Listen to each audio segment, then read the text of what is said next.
بسم اللہ الرحمن الرحیم۔ السلام علیکم۔ حضرت عثمان رضی اللہ عنہ کا خط اور شرابی کی توبہ کا ایک سبق آموز واقعہ جاننے کے لیے اس ویڈیو کو مکمل دیکھیں اور اس چینل کو سبسکرائب کریں۔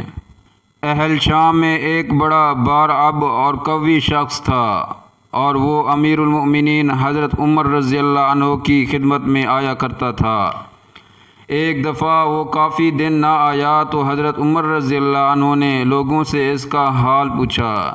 لوگوں نے کہا، امیر المؤمنین اس کا حال نہ پوچھیں، وہ تو شراب میں مست رہنے لگ گیا ہے۔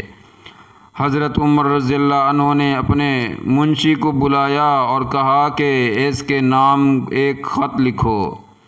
آپ نے خط میں لکھوایا، من جانب عمر بن خطاب بنام فلاں بن فلاں، السلام علیکم۔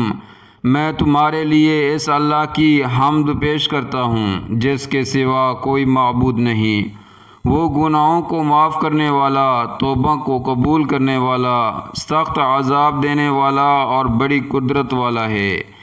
اس کے سوا کوئی معبود نہیں ہے اور ہمیں اس کی طرف لوٹ کر جانا ہے۔ پھر حاضرین مجلس سے کہا کہ اپنے بھائی کے لیے سب مل کر دعا کرو کہ اللہ تعالیٰ اس کے قلب کو پھیر دے اور اس کی توبہ کو قبول فرمائے۔ سب نے مل کر دعا کی۔ حضرت عمر رضی اللہ عنہ نے وہ خط قاصد کو دیا اور کہا، یہ خط اسے اس وقت دینا جب وہ نشے میں نہ ہو اور اس کے سوا کسی کو نہ دینا۔ جب اس کے پاس حضرت عمر رضی اللہ عنہ کا یہ خط پہنچا تو اس نے پڑھا اور بار بار ان کلمات کو پڑھتا رہا اور غور کرتا رہا کہ اس میں مجھے سزا سے بھی ڈرایا گیا ہے اور معاف کرنے کا وعدہ بھی یاد دلایا گیا ہے۔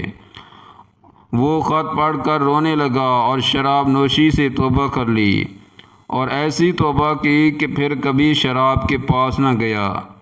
حضرت عمر رضی اللہ عنہ کو جب اس کی توبہ کی خبر ملی تو لوگوں سے فرمایا کہ ایسے معاملات میں تم لوگوں کو ایسا ہی کرنا چاہیے کہ جب کوئی بھائی کسی لغزش میں مبتلا ہو جائے تو اس کو درستی پر لانے کی فکر کرو اور اس کو اللہ کی رحمت کا بھروسہ دلاؤ اور اللہ سے اس کے لیے دعا کرو تاکہ وہ توبہ کر لے، اور تم اس کے مقابلے پر شیطان کے مددگار نہ بنو، یعنی اس کو برا بھلا کہہ کر یا غصہ دلا کر دین سے دور کر دو گے تو یہ شیطان کی مدد ہوگی۔